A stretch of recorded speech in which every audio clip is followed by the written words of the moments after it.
Definisi perencanaan tata ruang. Teori perencanaan telah berkembang sejak lama dan mengalami banyak perubahan seiring berjalannya waktu.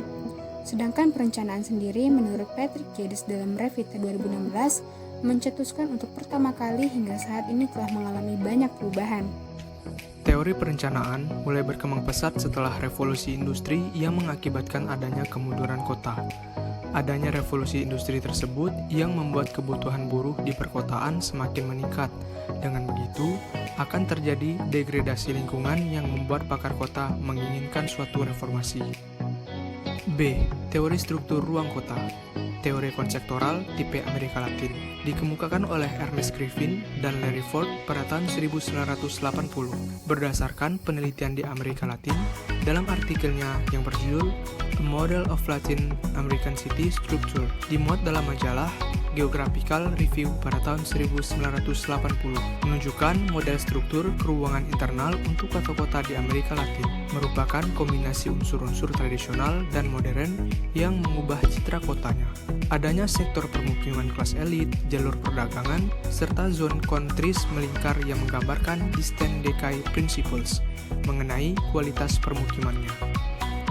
Dalam teori ini juga diceritakan bahwa DPK atau CDB adalah tempat utama dari perdagangan, hiburan, dan lapangan pekerjaan. Di daerah ini terjadi bagian perubahan yang sangat cepat, sehingga mengancam nilai historis dari daerah tersebut. Pada daerah-daerah yang bersamaan batasnya dengan DPK atau CDB, di kota-kota Amerika Latin masih banyak tempat yang dipergunakan untuk pokok isi karangan ekonomi. Di antaranya, pasar lokal, daerah-daerah pertokoan untuk golongan ekonomi lemah, dan beberapa lain. C. Pembagian zona. Teori konseptual penjelasan ke-6 zona tersebut adalah sebagai berikut.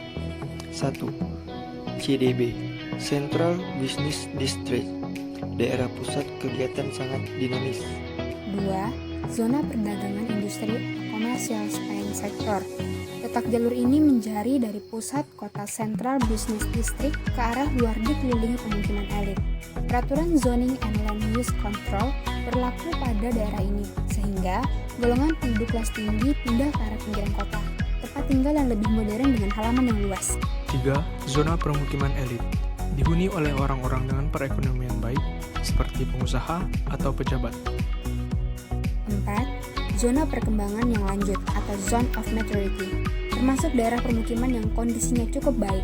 Pada kota yang sudah termasuk tua, banyak terdapat rumah-rumah tradisional yang ditinggalkan penduduknya pindah transformasi ekonomi vertikal yang cukup baik dengan kepadatan bangunan yang sama dengan bangunan di pinggiran kota.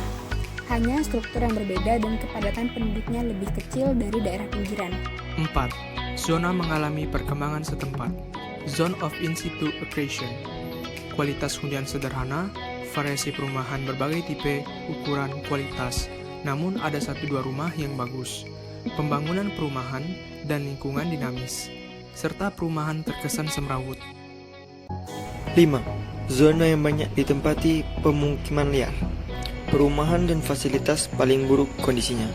Umumnya kaum migran menginginkan biaya akomodasi lebih murah dibandingkan di kota. Kurangnya kemampuan keuangan pemerintah menyediakan fasilitas perumahan menjanjikan, membuat rumah seadanya dan belum menikmati fasilitas kota. Berikut gambaran peta zona dari teori konseptual Amerika Latin.